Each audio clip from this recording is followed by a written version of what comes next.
5. गूळ सोलण्यासाठी सोपी पद्धत. गुळाचे तुकडे करताना ते आधी थोडा गरम करा, यामुळे तो सोप्या पद्धतीने कापता येतो. 6. कांद्याची टिकवणूक. कांदे ताजे ठेवण्यासाठी त्यांना स्टॉकिंगमध्ये टांगून ठेवा, त्यामुळे ते अधिक काळ ताजे राहतील. 7. तिखटपणा कमी करण्यासाठी भाजीत तिखट जास्त झाल्यास त्यात थोडं दूध किंवा दही घाला, यामुळे तिखटपणा कमी होईल.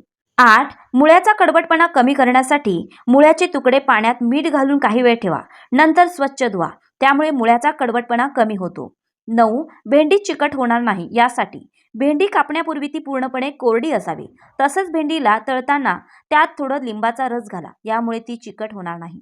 10. कापलेली सफरचंद ताजी ठेवण्यासाठी कापलेली सफरचंद काळी पडू नयेत म्हणून ती लिंबाच्या रसात भिजवा.